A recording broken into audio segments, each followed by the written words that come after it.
Hello guys, good evening. Welcome back my channel Puja day. কেমন আছো তোমরা?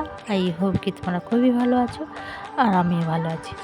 তো সন্ধ্যা হতে হতে আমি সবসময় ভাবতে থাকি কী আজকে রান্না করবো, কী রান্না। কখনো সবজি থাকে, কখনো থাকে না। তো ও বললো কি ডাল ভাত খাবো, চলো ডাল ভাতের সঙ্গে কিছু বানাও। তো এই যে আমি রান্না করে চলে আসলাম। তো একটু ভিন্ডি কাটলাম, তো এই যে কালি জিরা সোমবার দিয়ে পেঁয়াজ আর কাঁচা লঙ্কা ফ্রাই করছি। তারপরে এখানে ভিন্ডিটা দিয়ে দিলাম। ভিন্ডিটা দেখো এমনি করে কাটবে, তো ভিন্ডিটা ভাঙে না এমনি করে তিরছাভাবে কেটে।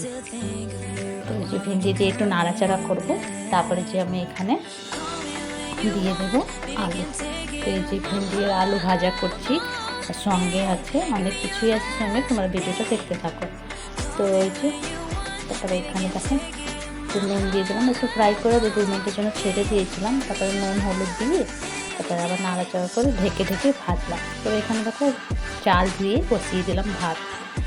তো এখানে ভাত হচ্ছে আর এখানে ভাজাটা হচ্ছে। তো এখানে ধীরে ধীরে ভাজাটা হোক। তারপরে এখানে আমি বেগুন নিলাম, এই যে গোল গোল চাক করে কেটে নিলাম। এটা বানাবো বেগুন পকোড়া, আর বাংলা ভাজা বেগুন ভাজাও বলে। তো বেসন দিয়ে বানাবো। তো এই যে দেখো ভালো করে একটু বেগুনটাকে ধুয়ে নিলাম, ধুয়ে তো সাইডে রাখলাম। তো এখানে দেখো ভাজাটা আমার কমপ্লিট। এখানে বেগুনটার মধ্যে একটু নুন হলুদ দিয়ে মাখিয়ে সুন্দর করে 10-15 মিনিটের জন্য রেখে দেবো, নুন হলুদটা ঢুকে যাবে। তারপর এখানে নেব বেসন, তারপর হলুদ নেব, লঙ্কা গুঁড়ি নেব, নুন নেব আর একটু জওয়াইন নেব। তারপরে এখানে জল দিয়ে এটাকে ভালো করে ফেটবো। তো এখানে দেখো হাত দিয়ে আমি ফেটছি, সেই যে আমার ফেটা হয়ে গেছে। ওই কড়াইয়ের মধ্যে আমি তেল দিয়ে দিলাম, আর এখানে দিলাম একটু খানেওয়ালা সোডা। তারপরে এই যে বেগুনটা নিয়ে আমি ফ্রাই করছি। এই যে দেখো এমনভাবেও ভালো লাগে, ওরকমভাবে বেগুন ভাজাও ভালো লাগে। এরকমভাবে ঘি ভাতের সঙ্গে ভালো লাগে, আর একটু ডাল ভাতের সঙ্গে বেশি ভালো লাগে। তো এই যে দেখো বেগুন ভাজাটা করছি।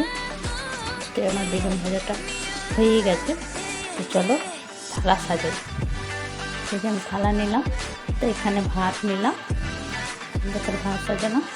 তারপরে এখানে দিলাম ভাজা ভেন্ডি আলু ভাজা, এখানে টমাটোরের চাটনি, মিষ্টি চাটনি, আর এখানে দিলাম একটু আচার। এটা হচ্ছে ডাল, আর এই যে পকোড়া। তো এই যে আমার সিম্পল থালি রেডি। তো তোমাদেরকে এই ভিডিওটা কেমন লাগলো, ভালো লাগলে লাইক শেয়ার কমেন্ট করো আর সাবস্ক্রাইব করে দিও। আবার নতুন ভিডিওর সঙ্গে দেখা হবে। তো তোমরা সবাই ভালো থেকো আর সুস্থ থেকো। Bye, tata, take care.